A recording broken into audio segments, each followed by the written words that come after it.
I'm so career oriented, and driven, competitive, all of that. To me, it was, let's achieve this goal, this level, this trophy, this what it is. And what I put secondary was my passion and my heart.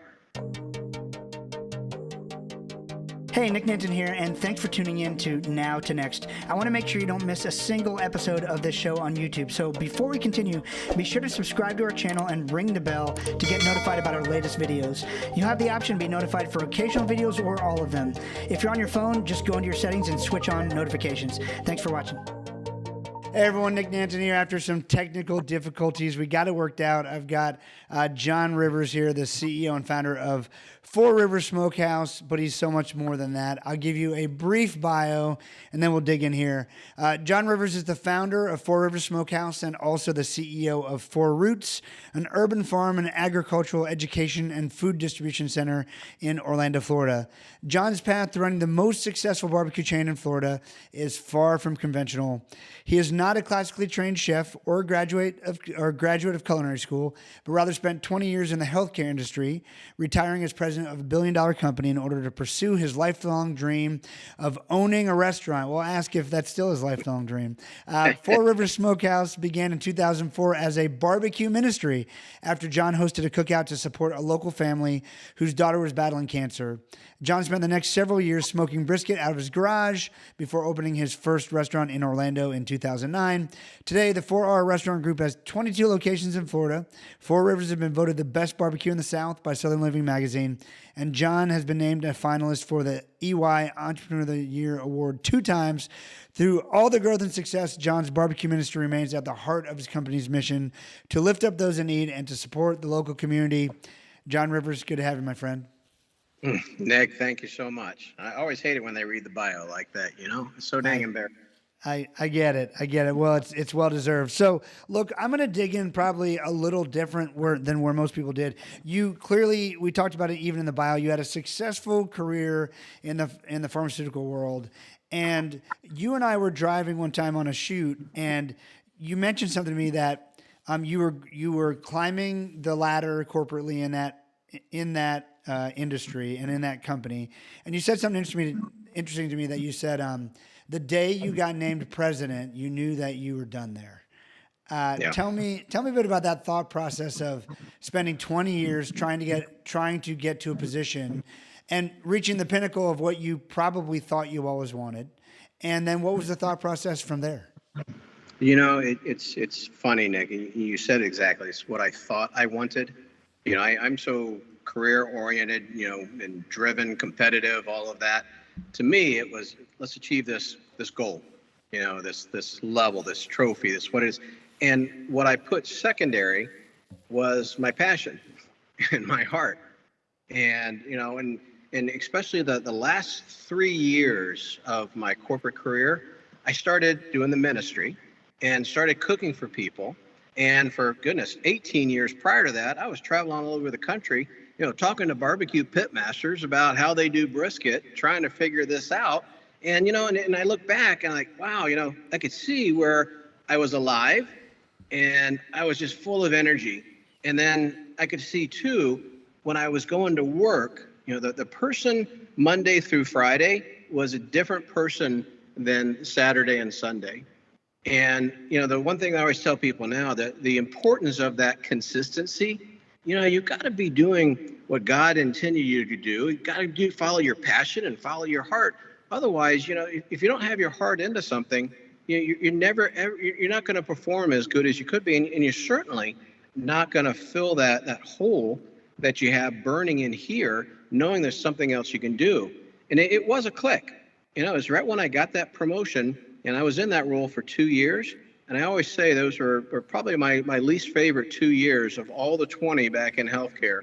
And, it came a day when I just decided, there was so much of a difference between the level of joy and energy and creativity that I was getting when I was thinking about cooking and thinking about running one day a smokehouse and doing the ministry, from the day to day of what I was doing on Monday through Friday.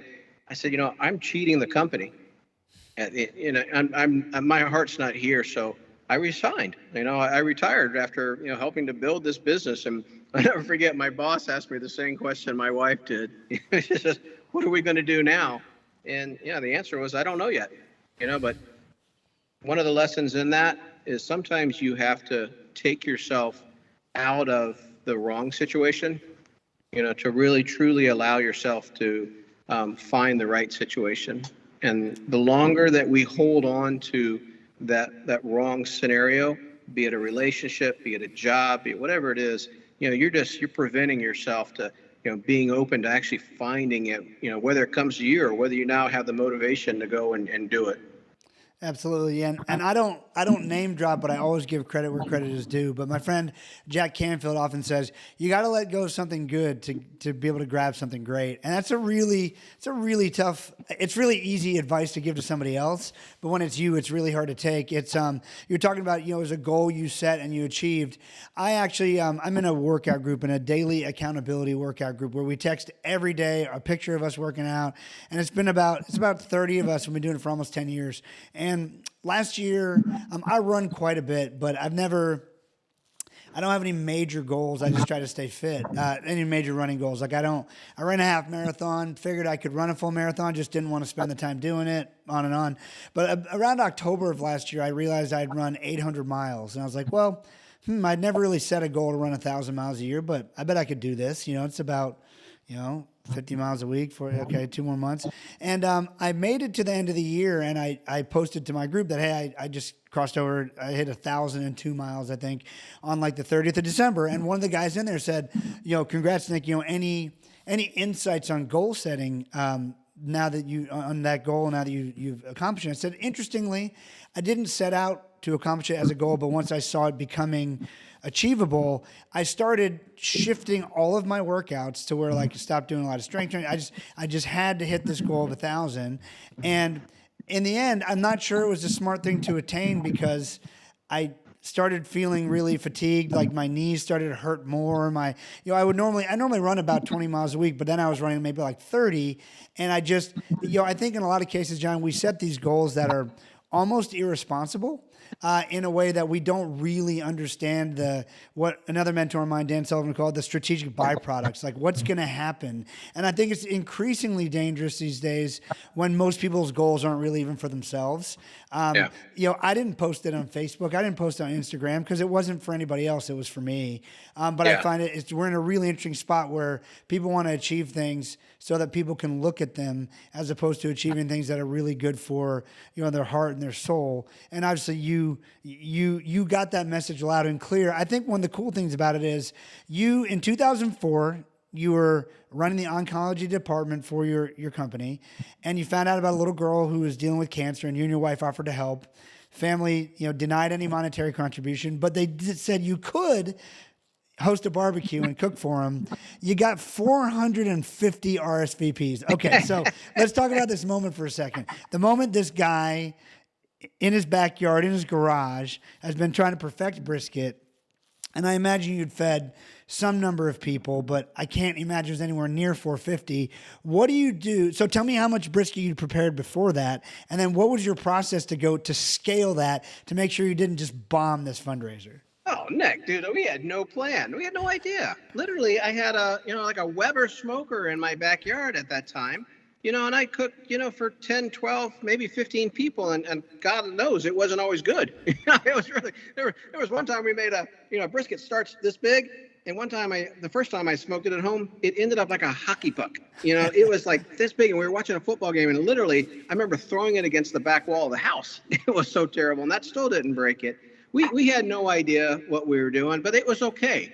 Just the exhilaration, the thrill of, man, we're doing this. We're going to feed these people. We're going to help this, little girl. And, what was really cool and the piece that's missing out of the story is just how the community came in. People started showing up, equipment started showing up. There was no way I could have done that on my own. And then quite honestly, some pretty amazing things happened. I remember one day, literally all I had in my backyard was, a little Weber. Monica, my wife, calls me up and says, hey, you better get home. And this was the week of the event. And I said, why? She says, oh, you'll see when you get here. So I race home from Lake Mary down to Winter Park. I go to pull in my driveway, and literally I had to screech on the brakes because in my driveway was one of these, huge smokers, the big one, the big barrel ones with a trailer on it. And this is a true story, Nick. It had a yellow sticky on it, and I said, "Hey man, heard you need a smoker. Help yourself. Call me when you're done. I'll come pick it up." And I mean, and just crazy stuff like that. But that was when I started feeling like, hey, there's little signs that you get. You're like me. You're going to push yourself to a challenge, right. And it could be a crazy challenge, and that's the fun part of doing it, is proving that you can. But when you're doing something that is truly the right thing, things start to fall in place naturally. When you don't have to force it, you're on the right path. And that was the very beginning. I could tell you literally 100 stories like that, especially when we were trying to open and we had no clue what we were doing. It's just, things would fall into place naturally, and they still do today. I take a look at our executive team. I don't think I've never used a recruiter. Literally at the right time, the right person walks into my life, and I just know that it is, and then I know that we need it, and it all comes together. I love it. So, brisket would take a master class to learn from you. You've perfected it. Only one question. I've never made a brisket. I'm going to attempt it. I have a big green egg and I have a pellet smoker. Which one would you use? Oh, green egg, 100%. Right. Pellet's nice. Pellet is, I'm not going to get into the science of it, but, it makes it awfully convenient. And for the guy who's starting off smoking, 100% use it, until you get it down. When you go to a green egg is a kiln, and it just retains that heat so well. But, there's so much difference in the chemical compound when you start breaking down wood. We use the big logs on purpose. When you go from a log to a chip, to a little square, to a pellet, it changes every single time.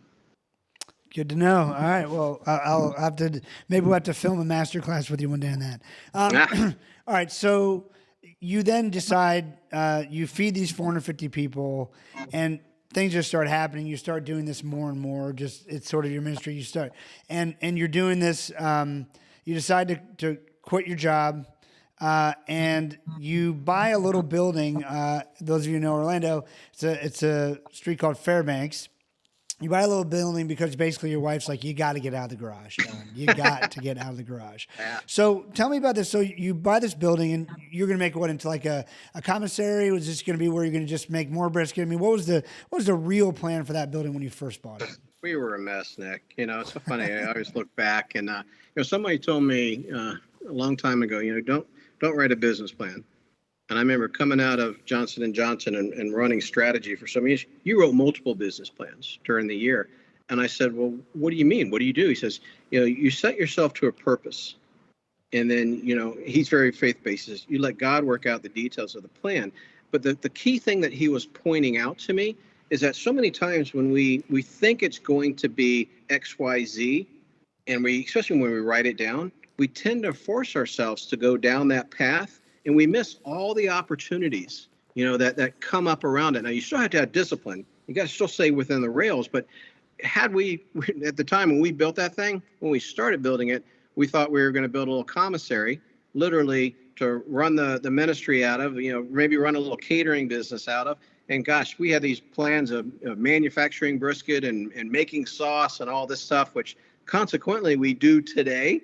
But we had to become a restaurant first. And we opened up, and we had a little line, built in the front to serve people, and literally I remember telling my operating guy, I said, let's just set this up in case anybody walks in.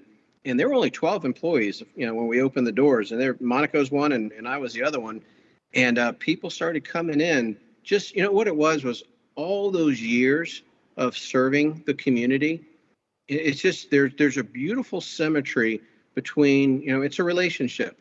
And any business has to have a relationship with its customer. And that relationship is not defined by a transaction. And if it is defined by a transaction, it will be replaced by a transaction. You've got to have that personal relationship with them. And all those years of serving them and helping them, it started to come back. And they felt like they knew me as they walked in the door, even though, gosh, I didn't know maybe 1/20th or 100th of them. And that's still the case today. And we take so much of our marketing effort, and it's get on the street, get out there, meet people, find out what their needs are, find out, what our customer group, what do they like? And can we go support what it is that they like? And that's how we build our business. But that little teeny commissary space, I got a phone call, or I got a knock on the door from the city of Winter Park. God bless them. And they said, hey, you're licensed as a commissary, but there are people eating here. He said, you're a restaurant. And I said, well, we didn't intend to be. He says, you're not built like a restaurant. So we literally, months after we were open, had to put restrooms in. We had to put parking. We had to put all this stuff in. But hey, obviously it all came together the way it was supposed to. It did. It's still one of my favorite locations. Obviously, what you did with it was incredible. Now our mutual friends, Hunger Street, are in there now too. What I always say about that location is the food. I think it's a really great crucible testing ground for a restaurant because it's painful to get there, painful to park. Like, it's just painful. The food has to be crave worthy. If you're not willing to go the extra mile because you have to have that food, you're not going. But I think that's a great test for a restaurant, right? I mean, yeah, absolutely. When you think back then in 2009, I mean, Fairbanks was not the Fairbanks it is today. No, it still has a long way to go, but it's much better. Yes. Yeah, I mean, the House of Hookah was the guiding star for the road. Tell me this: during construction, you had a few hiccups. You poured $500,000 into it, and you got down to 60 days left of disposable income. Now, this is a really interesting thing that I've noticed as well. There have been so many times in my life when, just like as a college kid or just a young professional, like you're trying to make it. You're like, if you don't get that paycheck, you're probably not going to eat next week, right? Like you're just paycheck to paycheck. Then all of a sudden you reach this level of success, and that somehow your brain, whereas if you had 60 days worth of money in the bank in college or early career, you'd have been like, I am killing it right now. But the more successful you get to this. Will Smith, I was reading his book the other day, and he calls it the success paradox. When you're trying to hit success, you're grinding through the pain of making it, and when you get to a certain level, all you do is fear losing it. And there's this level now. So you're looking at the fact that I'm 60 days away from not having any disposable income, which is scary, but it's just so interesting how our brains go from one edge to the other. When you had that realization, what happened? What had to happen? Or did you just pray about it? I mean, what'd you do? An awful lot of prayer. But, that's when you kick in, too. You're going to fight. It wasn't the first time in my life I was down like that. And I think that was a blessing as I look back. You ever hear that saying by Kierkegaard, 18th century theologian? He says, you live your life moving forward, but you tend to understand your life looking back. And, all those things that happen in your life, they're preparing you for when you have that. I'm convinced they prepare you for when you finally have that opportunity to achieve greatness, that you've got the courage or the strength or the know-how to get through that. Because, greatness, you got to go through a wall. If it's too easy, then everybody would be doing it. And you've got to be absolutely willing to fight, and you got to be willing to give it all up. And, when that 60 days kicked in, I did talk to my wife, because at the same time, the back end of that story is I got a phone call from my old boss, and he offered me a CEO role of 3 specialty pharmacies that they were going to combine the assets here in Orlando. And I went and I talked to her about it, and we knew what we were up against. And she said, you know what, John, this is an important part because you got to have that partner. She said, if you believe this is what God wants you to be doing, and this is the path, if this is what your heart is on, I'll stand by you even if we lose everything. And man, I tell you, that courage, that shot that it gave me was, I'm going to break this wall down. I'm actually going to no matter what it takes, I'm going to figure out a way to get this done. And it wasn't me. It was by the grace of God. People started stepping in from, again, just like that smoker showing up in my house. My contractor walks off the job, and, 2 weeks later, a guy in a Bible study, or a friend of mine who owns a construction company, shows up, and he gets me to CO. This is a really cool part. 59 of the 60 days before I ran out of money. We literally opened one day before we ran out of cash and capital. And then I remember the opening morning, because we didn't have any money to advertise, we didn't have any money to promote. There's no PR. It's just, hey man, we're just going to get these doors open and let's see what happens. And I told everybody, we said a prayer in the morning, all 12 of us. I said, I don't know what's going to happen at 11 o'clock when we open these doors, but we're going to give it everything we can. And man, people started showing up and they started coming in. And they started coming in and started coming in, and we were so flat-footed and so unprepared. Now that we're in the restaurant business and we know how to open places, I look back and I just like cringe. I had to laugh at some of the crazy things that we were doing. There were items on the menu, Nick, that I had put on there that I had in my head, okay, but we had never made them before. And I remember, I think it was like the cochon doulet. Some guest walks in and I'm the carver, in the front line, and I'm calling back to the back of things to make. And I said, okay, it's fried pickles. I said, fried pickles. And literally everybody in the back stops and they look at me like, how do we make those? Like, oh shit. And I'm calling back there, do this, try this. We were putting it together. But you know what though? You look back, those were the fun days. That's chasing your dream and chasing your passion. And there'll be a day when, like now, there's process, there's procedures, or so-and-so, and, you don't lose that. I pray you don't lose that competitive, creative streak. To me, you constantly, I'm a terrible operator. I'm a great developer and creator. And when the business is going great here, I get bored and I'll go kick something. I'll make it happen. And, quite honestly, during the COVID time, during 2020, that was probably one of the funnest years I've had. Running a business, because that opened so many doors. You had to be creative in order to survive. In every disruption, there's an opportunity.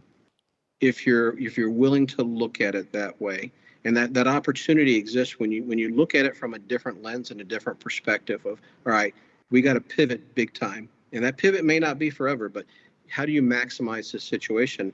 And a lot of the lessons that we learned during 2020. We're actually still doing them today, and they're helping us run a better business than we did in 2019. Yeah, a lot of people, obviously it was an unnerving time for all of us because you didn't know what was going to happen next. And if you'd have told me that 2 years later, COVID was going to still be around, I would have laughed, right? But a friend of mine, Dean Jackson, just says, look, don't get emotional. Be the umpire. In every game, someone's going to be excited. It's in. Someone's going to be excited it's out. They're opposite teams. He said, you win when you become the umpire. Just call it as you see it and just adjust accordingly. And I think that's what you did, and that's great advice. All right, so you built up to over 20 restaurants. Tell me this. Obviously, you have a system and a process for it now. How hard was it to open the second one? Because you couldn't be at both of them at the same time. I've often heard the second one's the hardest in a lot of ways. The second one was challenging. Now I'd built multiple businesses. Here's the blessing I had, and I ran business development and strategy and stuff for all these other companies. So I knew how to build a business, and it was probably 3, 4, 5 months into opening. And literally at that point, we're there every single day, all 6 days of the 7 days of the week. And I'm always the carver, and next to me is Jeff, my operating partner. And, and we got a system down. And one day I say to him, I said, hey, I got to run to Costco. Can you cover lunch today without me? And he says, sure. Yeah, I got it. And I went to Costco, and, he asked me the next day, we're up there carving. He says, hey, where'd you go yesterday? I said, I went to Costco, which I did. He says, what'd you buy? And I said, nothing. I said, I walked around like a nervous father, the wife giving the first birth for 2 hours, and I came back. I said, why'd you do that? And I put the knives down, and I look at him. I said, Jeff, I said, if I am here every single day, we will never grow. I've got to be able to pull myself away and to be able to watch the operation unfold and take place without me being there. So slowly over the next 120 days, started pulling away more and more and more. And what I was doing was looking for site number 2. And during that time, processes and procedures started to be defined. That makes total sense. During this time, you started seeing some different things happening in the food supply side of the business. Tell me when you first stopped just paying attention to let me make some barbecue to let me look at this whole food system or like what and tell me what you learned. There's probably two influences in that. One is my wife, Monica, and this, little known oddity in the world is my wife is a vegan, and I serve, as much beef as I possibly can. Her 8-year transformation into healthy eating really, I watched it, and quite honestly, it helped heal my back. I've got some curvature in my back, and it's just because of the diet and getting inflammation out that it kind of was eye-opening. Like, wow, there's really something to this. So you had that happening, and then you had our foundation efforts. We were supporting a lot of global efforts. Then we pulled everything out and said, let's go ahead and focus on our backyard and see what a difference we can make in our own community.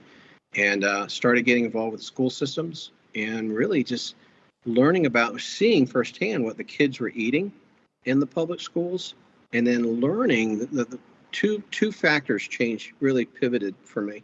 One, when I found out that 1 out of 5 students in our school system today, and this is not indicative just to Orlando, live in food insecurity. And I beg the question, well, what does food insecurity mean? And she says, well, this is typically the only food that they eat, the breakfast and the lunch that you get here. I said, what happens when they go home? There's not food for them. I said, what about the weekends? There's not always food for them. They gotta find it themselves. That part motivated me because there was a season in my life that I lived like that, and it touched my heart when it did that. And then the second thing, and this is what threw me over the edge. You think about all these people in around the whole state, around the whole country that are living in hunger. There must not be enough food, right? There must be not enough production that's out there. And we found out that in the state of Florida alone, okay, and this is not just for Florida, in the state of Florida on an annual basis, there's 1.8 billion pounds, or I'm sorry, 872 billion pounds of produce that goes to waste every single year on the fields, in the trucks, put in the landfills, or just gets thrown away. And this is before it even gets to the retailer, okay? So you take almost 1 billion pounds of produce that's going to waste, and you got 20% of our kids who aren't eating anything. I said, this is the challenge, and I love that. Everyone said, you can't fix the food system. I said, bunk, you can't. People told me you can't serve brisket in Florida. Bunk, you can't on that either. You know what? We're going to figure out how to do it. And it kicked in, and it's all from compassion too. This one's not for personal gain. I'm blessed with the business now, and that's going fantastic, and it's going to continue to grow. But now it's like, what has a bigger meaning in life than running a business and starting a business? And it's making an impact, and it's changing people's lives. And the thing that speaks to my heart is food, and it's food and it's health. And you start digging into it, you can't just give food away. And we learned this from my friend who's the president of Second Harvest. He said, John, I remember that he told me, he said, John, you can't food bank your way out of hunger. And I said, what does that mean? He says, John, we are giving away more food today than we ever have in our history as a food bank, yet hunger is at the very highest it's ever been. That's not the solution. You got to have it. It's an important part, but you're not going to fix the situation if you do that. And it comes back to education, and it comes back to awareness. You sit down with these kids and you start talking about the green beans. Do you like green beans? And they don't, some of them never had it before. Well, here, where's this from? Where does the green bean come from? From a can, from Publix, from the grocery store. Literally, and it's okay. It's not their fault. It's not their fault. No one's ever taught them that it actually comes from the ground. And it's so important, that relationship goes back once again to relationships.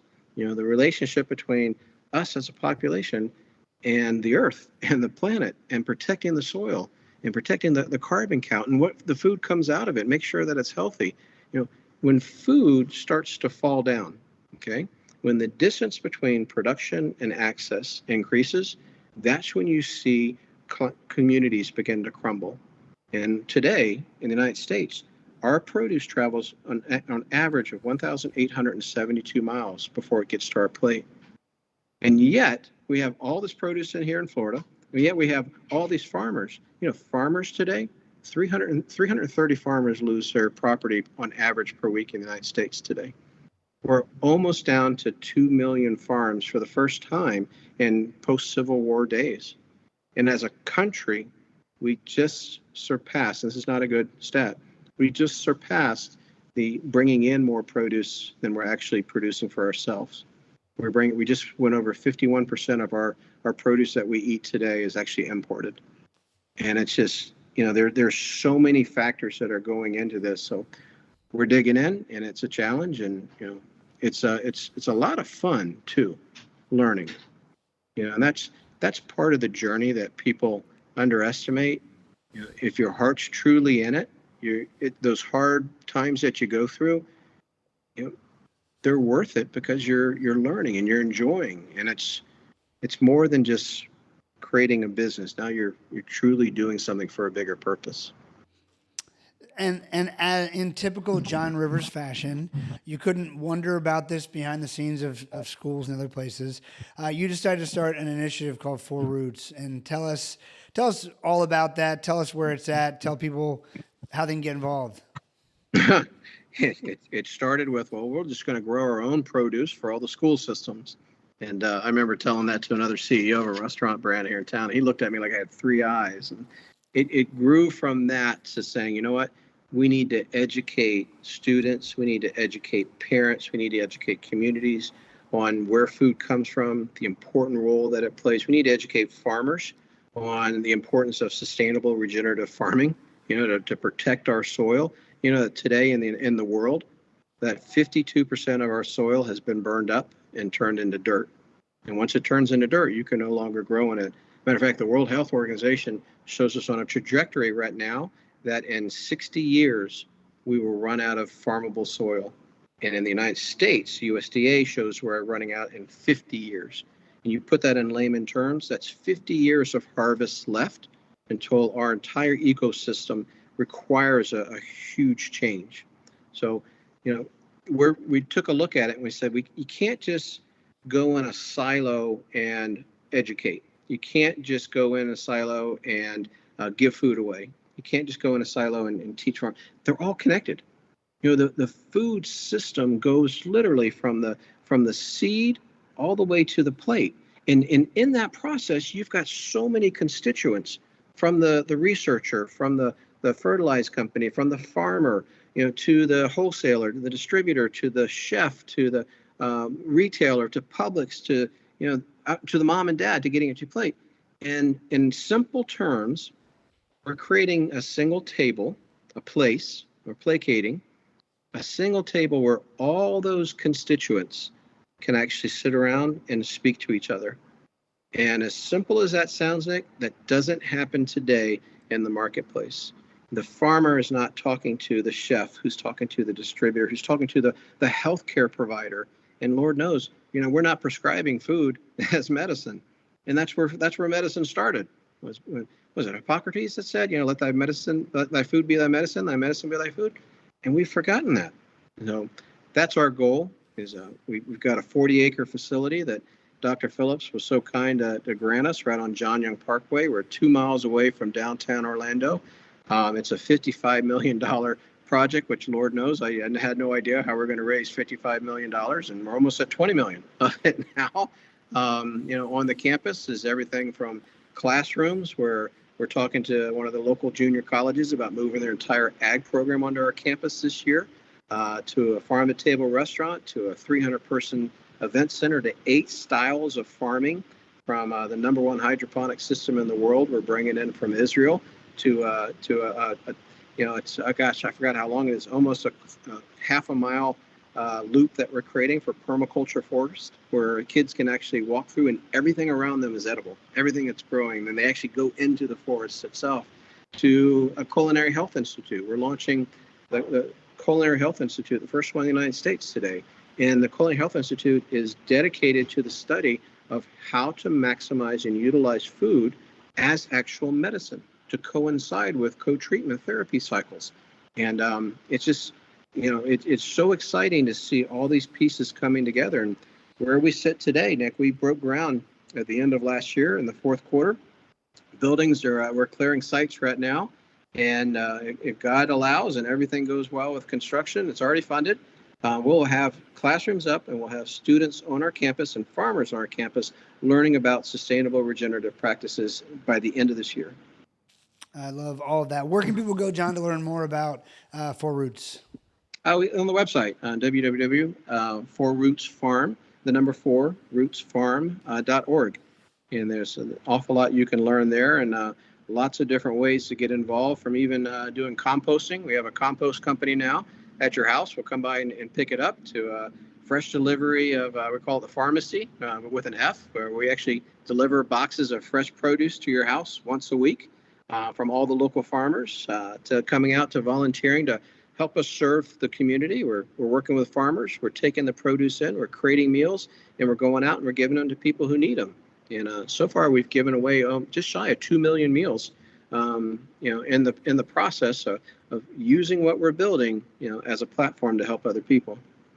And that's where it starts. I always tell people, if you don't know what to do next, start serving, and the answers become real obvious real fast. So a great living example of that, John Rivers. I'll tell everyone who doesn't live in the Orlando area, come visit, come have some good barbecue, come check out 4 Roots. And John, thanks so much for joining me. Hey, Nick, my pleasure. Good to see you, my friend. You too. We'll see you guys next time on Now to Next. Take care. Hey, Nick Nanton here, and thanks for tuning in to Now to Next. I want to make sure you don't miss a single episode of this show on YouTube. So before we continue, be sure to subscribe to our channel and ring the bell to get notified about our latest videos. You have the option to be notified for occasional videos or all of them. If you're on your phone, just go into your settings and switch on notifications. Thanks for watching.